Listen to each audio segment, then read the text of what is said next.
भाग 13। पिछले भाग में सफवान और दरवेश खजाने के कमरे में पहुंचे, जहां एक रहस्यमय पहरेदार प्रकट हुआ और सफवान से पूछा कि उसे खजाने की आवश्यकता क्यों है।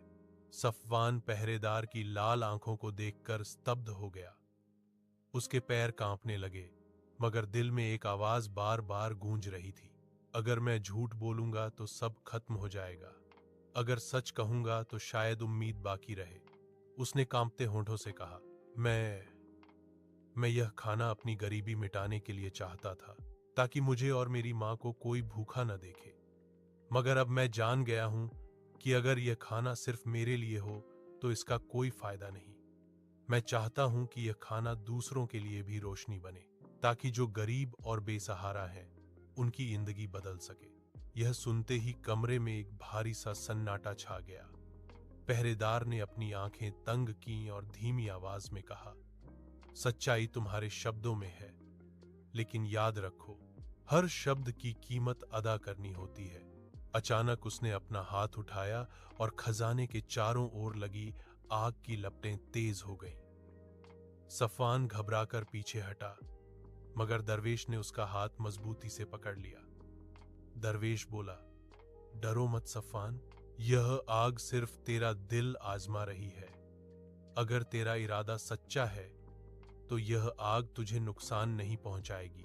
सफवान ने कांपते हुए कदम आग की ओर बढ़ाया। जैसे ही वह आग के करीब पहुंचा, उसके शरीर पर पसीना बहने लगा, लेकिन आश्चर्यजनक रूप से शोले उसके करीब आकर नरम पड़ गए, जैसे किसी ने उन्हें रोक दिया हो।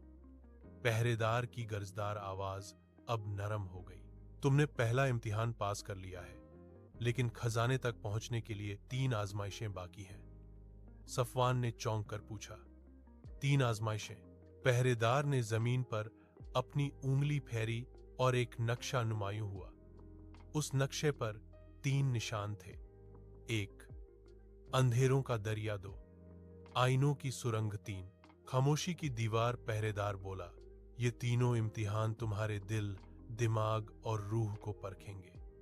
अगर तुम कामयाब हुए तो खाना तुम्हारा है, वरना तुम्हारा नाम भी उन बेशुमार लोगों की फहरिस्त में शामिल हो जाएगा जो हमेशा के लिए इस गुहा में खो गए। यह कहकर पहरेदार धुएं में गायब हो गया। कमरा एक बार फिर शांत हो गया और संदूक पर लगी आग भी मध्यम हो गई। सफवान ने गहरी सांस ली और दरवेश की तरफ मुड़कर कहा, मैं यह इम्तिहान दूंगा,